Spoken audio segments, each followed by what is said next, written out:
Yes, Janacek's a fascinating man. I mean, he's musically speaking, he's one of the most interesting, perhaps idiosyncratic composers of the 20th century.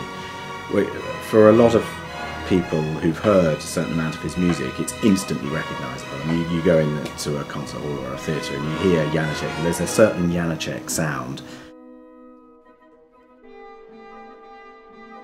His style is very interesting. I said it was idiosyncratic. It's very earthy music. I always think it's a bit like sort of organic vegetables. They've got soil on them still. There's a sort of grittiness, and he writes in a very unusual way on the page as well. Thankfully the audience don't have to look at the score, but a lot of his scores, his writing was totally illegible, and it's taken a lot of scholarship by people like Sir Charles Mackerras, who died only last year, to actually get down to the nitty-gritty of what he actually intended, and his musical grammar is quite difficult to understand on the page, but when you play it, it begins to just unravel and make perfect sense. So it's a fascinating guy. The music itself is where you might expect it just to be dark and gloomy and grim and Siberian. Okay, we have that, but actually there's a fantastically sort of energetic lifeblood in it. I think it's very optimistic, a lot of it. It's set in a Siberian labour camp.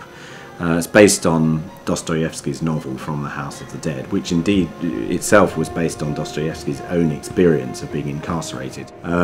Yes, written at the end of his life. I mean, the last act, I think, was actually on his desk when he died in the summer of 1928.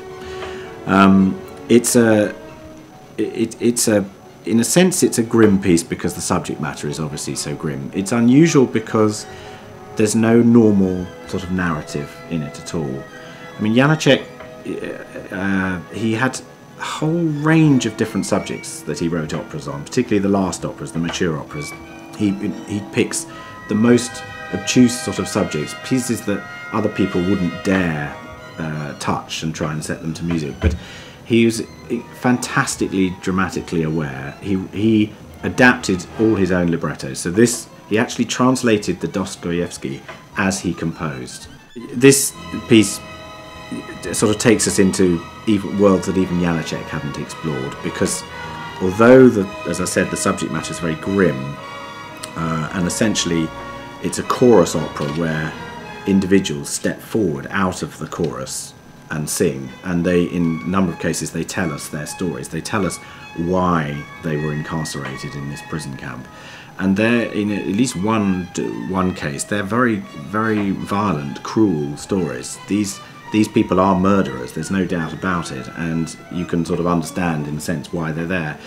But Janacek is clearly also showing us the sort of humanity that any human has.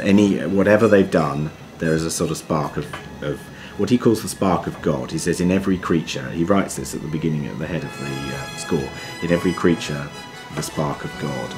In other words, even the worst of us, or those that have the grimmest stories to tell, can always have some sort of redeeming feature. In a sense, that's what the opera's about, and that's why it's so uplifting and extraordinary an experience.